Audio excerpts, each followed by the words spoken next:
If you like this video, please give a thumbs up and subscribe to our channel.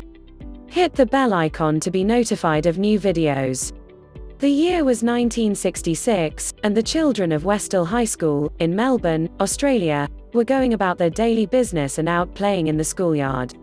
There was nothing at all that marked this as anything other than an ordinary day until something very strange appeared in the sky above them. Coming in from the distance was a greyish saucer-shaped craft with a slight purple hue, also described as a round humped object with a flat base, which then came in low over the high school's southwest corner to disappear behind a nearby stand of trees, beyond which was a paddock and an overgrown field and wilderness area called the Grange.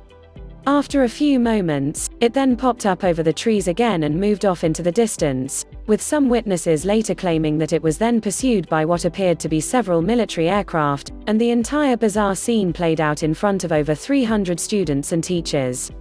This would go on to become one of the most intriguing mass UFO reports in Australian history, and still has many questions surrounding it.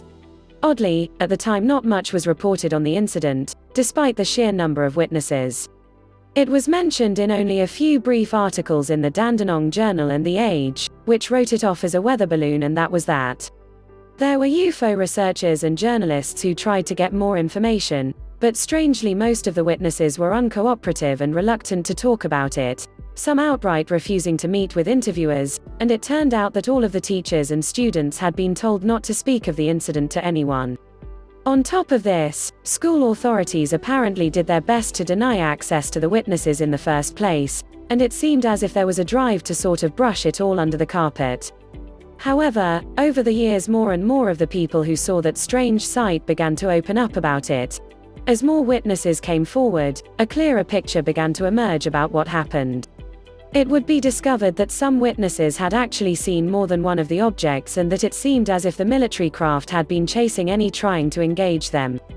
Although there could be found no records of any aircraft scheduled to be in the area, either commercial or military. It was also found that the UFO had left a mark in the ground, which appeared as a circle of yellowed grass with a swirly pattern, and that some witnesses had seen official-looking men in blue uniforms inspecting this mark. One of the most interesting pieces of the puzzle uncovered was during an interview with one of the witnesses at the time, a science teacher from the Westhill School by the name of Andrew Greenwood. In a recorded interview with UFO researcher Dr. James E. MacDonald, Greenwood would divulge a good amount of information on what was seen that day. MacDonald's would describe what Greenwood had told him. Greenwood told me the UFO was first brought to his attention by a hysterical child who ran into his classroom and told him there's a flying saucer outside, MacDonald says on the recording. He thought this child had become deranged or something, so he didn't take any notice, but when the child insisted that this object was in the sky, he decided to go out and have a look for himself.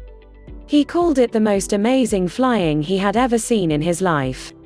The planes were doing everything possible to approach the object, and he said how they all avoided a collision he will never know.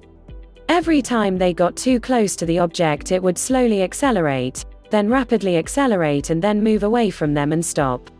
Then they would take off after it again, and the same thing would happen. Greenwood would explain that the whole spectacle had lasted around 20 minutes, and that shortly after the headmaster had warned the faculty and students not to talk about what they had seen with anyone, even going so far as to threaten to fire or expel anyone who did. Some even spoke of some sort of military-looking figures lurking about.